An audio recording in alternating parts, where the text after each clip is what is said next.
Hi అండి, రేణుకా వంటలకి స్వాగతం. ఈరోజు రెసిపీ వచ్చేసి చికెన్ ఫ్రై. అది కూడా నార్మల్ చికెన్ కాదు, కంట్రీ చికెన్ కాదు, అంటే నాటుకోడి కాదు, ఇది టర్కీ కోడి అండి.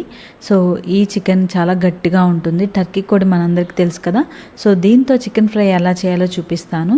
చికెన్ని ఇట్లా తెచ్చుకున్న తర్వాత శుభ్రంగా కడిగి క్లీన్ చేసి వాటర్ ఏమీ లేకుండా వడకట్టి ఈ చికెన్ని ఒక గిన్నెలో వేసుకొని ఉప్పు, పసుపు, కొంచెం ఆయిల్ వేసి ఇలా బాగా మసాజ్ చేయాలి, మ్యారినేట్ చేసినట్లుగా. ఇది బాగా గట్టిగా ఉంటుందండి, కాబట్టి దీన్ని మనం మటన్ కుక్ చేసుకున్నట్లుగా కుక్కర్లో వేసి కుక్ చేసుకోవాలి. లెగ్ పీస్ చూడండి చాలా పెద్దగా వచ్చింది. లెగ్ పీస్ ఇలా విడిగా ఉంటే చూడటానికి బాగుంటుందని చెప్పి నేను ఇలాగా కట్ చేయించుకొచ్చాము.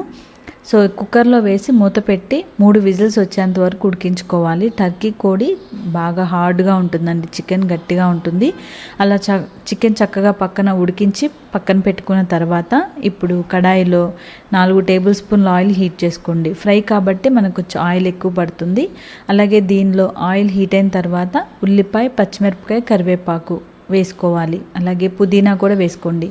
ఇక్కడ నేను చేసే చికెన్ ఫ్రై గ్రేవీలాగా ఉండదు, అలా అని మరి ఫ్రై లాగా డ్రైగా ఉండదు అనమాట. అన్నం కలుపుకొని తినడానికి అనుకూలంగా ఉంటుంది.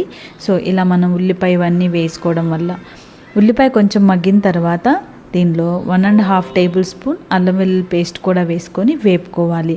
అల్లం వెల్లుల్లి పేస్ట్ వేసి ఇది అడుగంటుకోకుండా మంచిగా వేగనివ్వండి.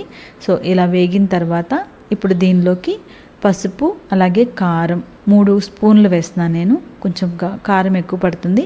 ఉప్పు వచ్చేసి మనం చికెన్ ఉడకడానికి వేసాం కాబట్టి ఇంకొక స్పూన్ వేసుకోండి. అలాగే ధనియాల పౌడర్ 1 టేబుల్ స్పూన్ వేసి ఈ మసాలాలని ఇలా కొంచెం వేగనివ్వండి. సిమ్లో పెట్టండి, మసాలాలు మాడిపోకుండా ఉంటాయి. ఇప్పుడు దీనిలో పెద్దదైతే 1, చిన్నవైతే 2 టమాటాలను ముక్కలుగా కట్ చేసి వేసుకోవాలి. జనరల్గా మనకి చికెన్ కర్రీలో గ్రేవీ కోసం ఆనియన్ కానీ టమాటా కానీ గ్రైండ్ చేసి వేస్తాము. అయితే ఇక్కడ మనకి ఇది గ్రేవీ లాగా ఉండకూడదు, అలానే మరీ డ్రైగా ఫ్రై లాగా ఉండకూడదు. అంటే ఉల్లిపాయ, టమాటా ఇలా వేసుకుంటే మనకి ఈ ఫ్రై అనేది చాలా బాగుంటుందండి. ఒక 2 నిమిషాలు మూత పెట్టి టమాటా మగ్గనివ్వండి. టమాటా ఇలా మగ్గిన తర్వాత చూడండి కుక్కర్లో ఉడికించుకున్న చికెను అస్సలు వాటర్ వేయాల, కానీ కొన్ని వాటర్ చికెన్లో ఊరుతాయండి. వాటర్తో సహా చికెన్ మంచిగా దీనిలో వేసేసుకొని ఒకసారి ఇలా బాగా కలపండి. దీనిలో లెగ్ పీస్ లేదు ఏంటా అనుకుంటున్నారా, అది వేస్తే కలపడం కష్టమండి. చూడండి లెగ్ పీస్ మొత్తం కడాయికి సగానికి వచ్చింది కదా. సో కాబట్టి ఇలా విడిగా వేసి నేను ఇలాగా దీనికి కూడా మసాలాని కోట్ చేస్తున్నాను. ఈ విధంగా పెట్టి మూత పెట్టి ఒక 2 నిమిషాలు ఉడికించుకోండి.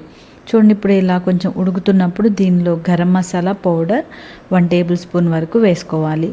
గరం మసాలా పౌడర్ అంటే చికెన్ మసాలా అనమాట. ఇలా కలిపి మూత పెట్టి మీడియం ఫ్లేమ్లో ఒక 5 నిమిషాలు మగ్గించుకోండి చాలు. మనకి ఆల్రెడీ చికెన్ చక్కగా ఉడికిపోయింది కుక్కర్లో వేసినప్పుడే. అయితే స్పైసెస్ అన్నీ కూడా చికెన్కి బాగా పట్టడం కోసం ఒక 5-6 నిమిషాలు ఉడికించుకుంటే చాలు అనమాట. ఫైనల్గా కొత్తిమీర వేసుకొని కలిపేసుకోండి. చూడండి చికెన్లో ఎక్కువగా గ్రేవీ లేదు, అలాని డ్రైగా లేదు. మనకి రైస్లోకి, రోటీలోకి కలుపుకొని తినడానికి చక్కగా సరిపోతుంది.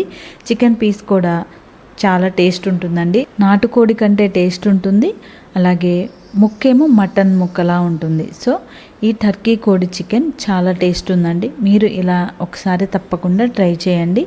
మీకు నచ్చితే లైక్ చేసి షేర్ చేయండి. Thank you.